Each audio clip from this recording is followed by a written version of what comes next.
Okay, now I don't want to alarm anybody in this room, but it's just come to my attention that the person to your right is a liar. Also, the person to your left is a liar. Also, the person sitting in your very seats is a liar. We're all liars. What I'm going to do today is I'm going to show you what the research says about why we're all liars, how you can become a lie spotter, and why you might want to go the extra mile and go from lie spotting to truth seeking, and ultimately to trust building. Now, speaking of trust, ever since I wrote this book, Liespotting, no one wants to meet me in person anymore. No. They say, it's okay, we'll email you. I can't even get a coffee date at Starbucks. My husband's like, honey, deception. Maybe you could have focused on cooking. How about French cooking? So before we get started, what I'm going to do is I'm going to clarify my goal for you, which is not to teach a game of gotcha. Lie spotters aren't those nitpicky kids, those kids in the back of the room that are shouting, gotcha, gotcha. Your eyebrow twitched. You flared your nostril. I watched that TV show, Lie to Me. I know you're lying. No. Lie spotters are armed with scientific knowledge of how to spot deception.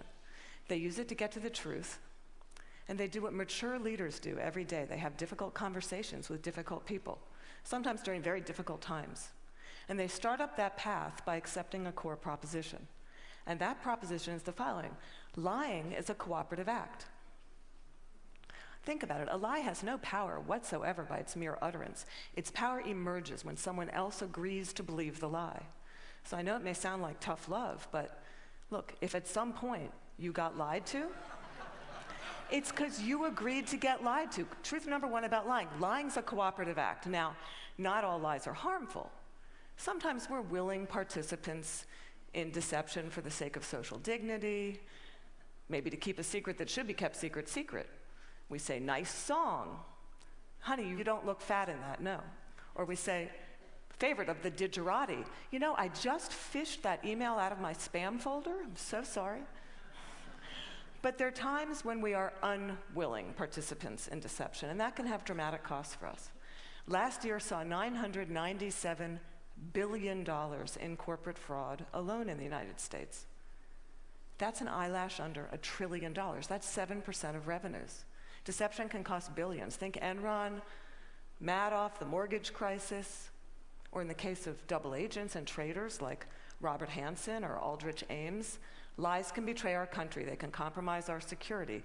They can undermine democracy. They can cause the deaths of those that defend us. Deception is actually serious business. This con man, Henry Oberlander, he was such an effective con man, British authorities say he could have undermined the entire banking system of the Western world. And you can't find this guy on Google. You can't find him anywhere.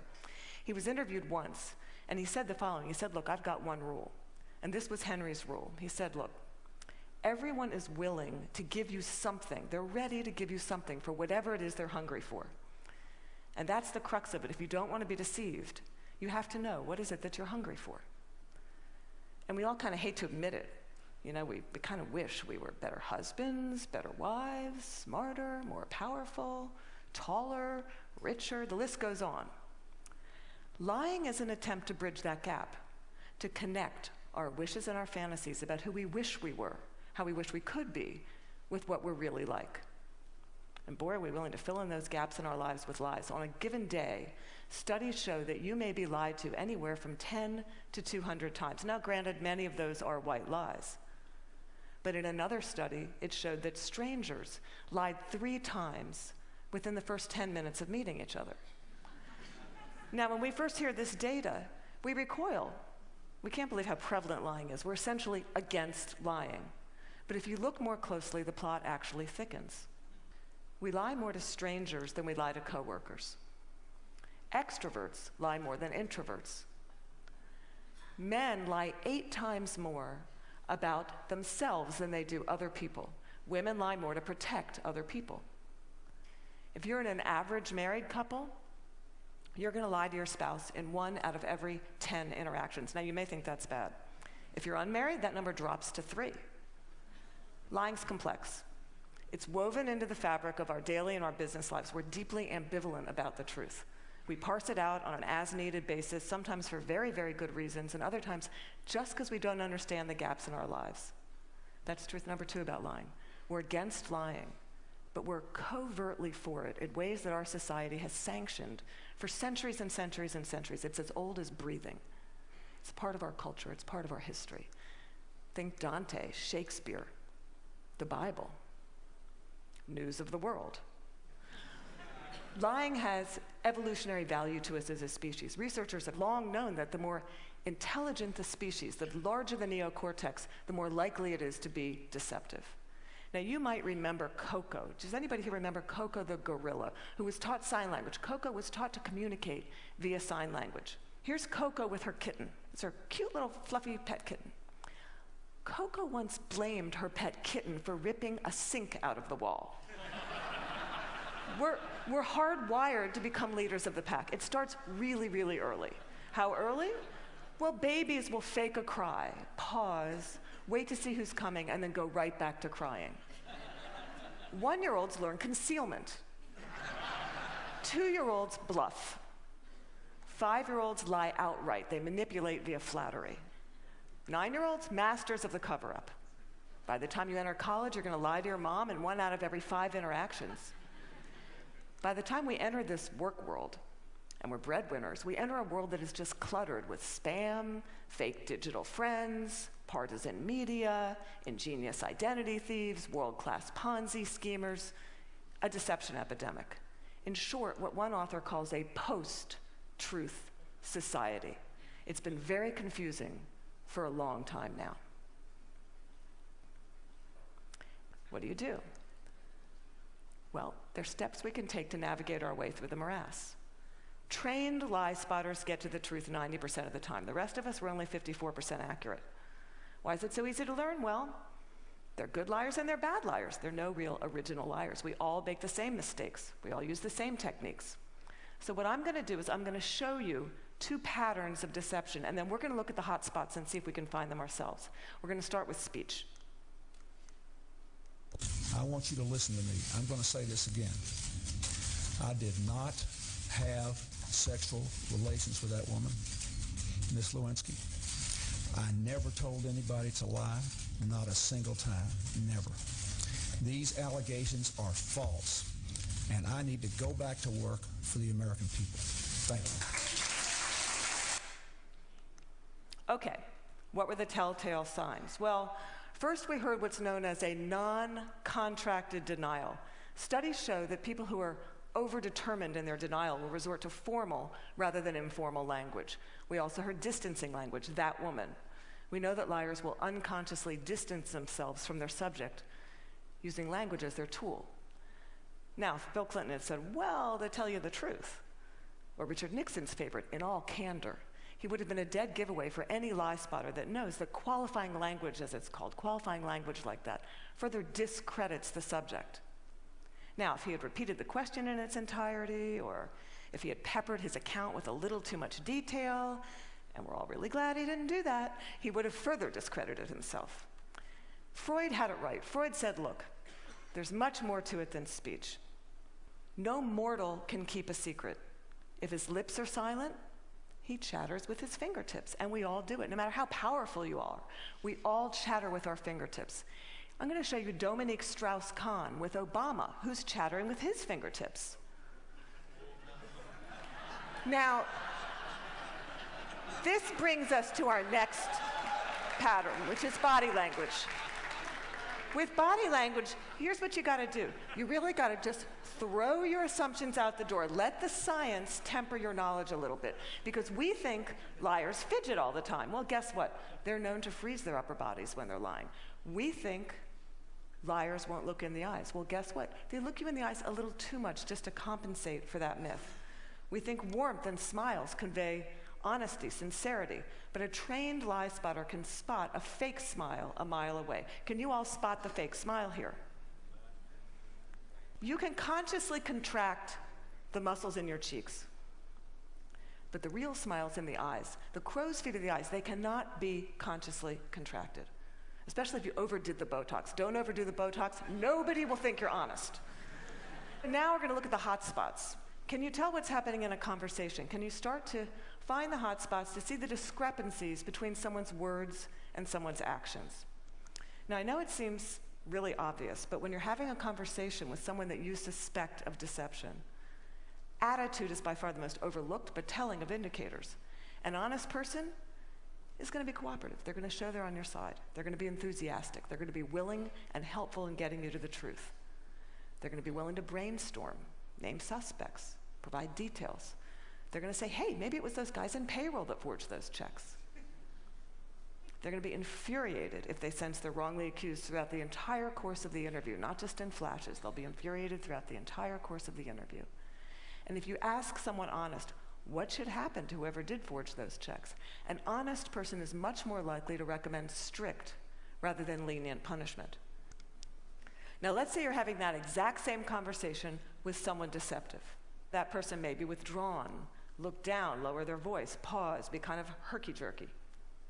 Ask a deceptive person to tell their story. They're going to pepper it with way too much detail in all kinds of irrelevant places. And then they're going to tell their story in strict chronological order. And what a trained interrogator does is they come in, and in very subtle ways, over the course of several hours, they will ask that person to tell their story backwards. And then they'll watch them squirm and track which questions produce the highest volume of deceptive tells. Why do they do that? Well, we all do the same thing. We rehearse our words, but we rarely rehearse our gestures. We say yes, we shake our heads no. We tell very convincing stories, we slightly shrug our shoulders. We commit terrible crimes, and we smile at the delight in getting away with it. Now, that smile is known in the trade as duping delight, and we're going to see that in several videos moving forward, but we're going to start. For those of you that don't know him, this is presidential candidate John Edwards, who shocked America by fathering a child out of wedlock. We're going to see him talk about getting a paternity test. See now if you can spot him saying yes while shaking his head no, slightly shrugging his shoulders, lots of be happy to participate in one. I know that it's not possible that this child could be mine because of the timing of events, so I know it's not possible. Happy to take a paternity test and would love to see it happen. Are you going to do that soon? Is there somebody that you can't? I'm only one side. I'm only one side of the test, but I'm happy to participate in one. Okay, those head shakes are much easier to spot once you know to look for them. Now, there are going to be times when someone makes one expression while masking another that just kind of leaks through in a flash. Murderers are known to leak sadness. Your new joint venture partner might shake your hand, celebrate, go out to dinner with you, and then leak an expression of anger. And we're not all going to become facial expression experts overnight here, but there's one I can teach you that's very dangerous and that's easy to learn, and that's the expression of contempt. Now, with anger, you've got two people on an even playing field. It's still somewhat of a healthy relationship, but when anger turns to contempt, you've been dismissed. It's associated with moral superiority, and for that reason, it's very, very hard to recover from. Here's what it looks like. It's marked by one lip corner pulled up and in. It's the only asymmetrical expression, and in the presence of contempt, whether or not deception follows, and it doesn't always follow, look the other way, go the other direction, reconsider the deal, say, no, thank you, I'm not coming up for just one more nightcap, thank you. Science has surfaced many, many more indicators. We know, for example, liars will shift their blink rate, point their feet towards an exit. They will take barrier objects and put them between themselves and the person that's interviewing them. They'll alter their vocal tone, often making their vocal tone much lower. Now, here's the deal. These behaviors are just behaviors. They're not proof of deception. They're red flags. We're human beings. We make deceptive, flailing gestures all over the place all day long. They don't mean anything in and of themselves. But when you see clusters of them, that's your signal. Look, listen, probe, ask some hard questions, get out of that very comfortable mode of knowing, walk into curiosity mode, ask more questions. Have a little dignity. Treat the person you're talking to with rapport. Don't try to be like those folks on Law and Order and those other TV shows that pummel their subjects into submission. Don't be too aggressive. It doesn't work. Now, we've talked a little bit about how to talk to someone who's lying and how to spot a lie. And as I promised, we're now going to look at what the truth looks like. And I'm going to show you two videos. Two mothers. One is lying, one is telling the truth. And these were surfaced by researcher David Matsumoto in California. And I think they're an excellent example of what the truth looks like.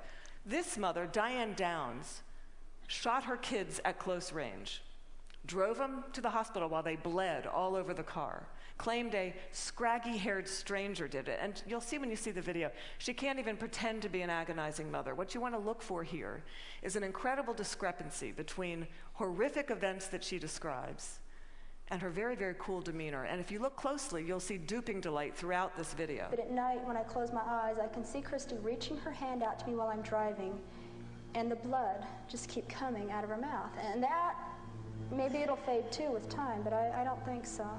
That haunts me the most.